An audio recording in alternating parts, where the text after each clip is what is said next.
বন্ধুরা, চায়না দত্ত রান্নাঘরে সবাইকে স্বাগত। আজকে একটা নতুন রেসিপি নিয়ে এসেছি। বাঁধাকপির পকোড়া করে কিভাবে আমি তরকারি করি আপনারা দেখুন। এখানে 4 ভাগের 1 ভাগ বাঁধাকপি নিয়ে নিয়েছি, আমি টুকরো টুকরো করে কেটে নিয়েছি। তার সঙ্গে ছোট ছোট করে কাটা আমি একটু ধনে পাতা দিলাম, এক মুঠি দিলাম পালং শাক। ধনে পাতাটা আমি দিয়ে দিচ্ছি 1 মুঠো। এবার দিচ্ছি 1 মুঠো ক্যাপসিকাম।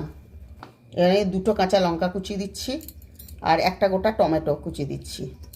100 গ্রাম বেসন দিয়ে দিচ্ছি।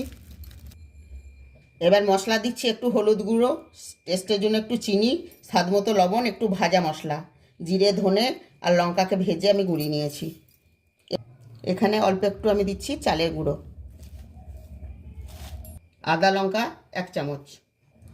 কফিটা তাড়াতাড়ি গলে যাওয়ার জন্য, নরম হওয়ার জন্য অল্প একটু সামান্য আমি দিচ্ছি বেকিং সোডা। এবার আমি অল্প করে জল দিয়ে খুব সুন্দর করে মেখে নেব। দেখুন মাখাটা আমাদের হয়ে গেছে।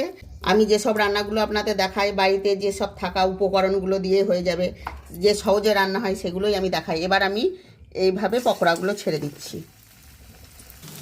আমাদের এক সাইড লাল লাল হয়ে গেছে, আমরা আর এক সাইডে উল্টে দিচ্ছি। এইভাবে আমরা সবগুলোকে ভেজে নেব। আমাদের ভাজা হয়ে গেছে, এবার আমরা তুলে নিচ্ছি।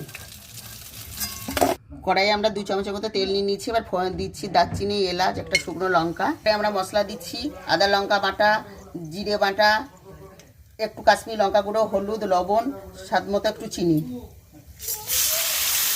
2 চামচের মতো আমরা দিচ্ছি কিষান সস। মশলাটা আমাদের কষা হয়ে গেছে, তেল ছেড়ে দিয়েছে। এবার আমরা দেব গরম জল।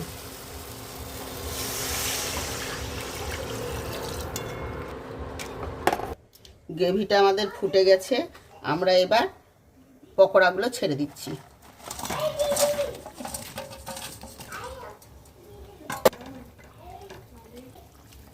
এবারে আমরা দিচ্ছি একটু গরম মশলা। গরম মশলা দেওয়া হয়ে গেলে এবার একটু দিচ্ছি ঘি।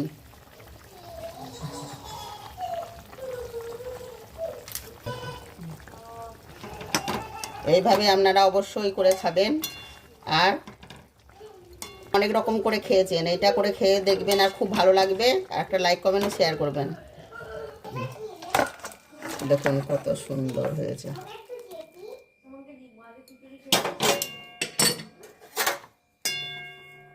দেখুন কত সুন্দর হয়েছে, এইভাবে করে খাবেন।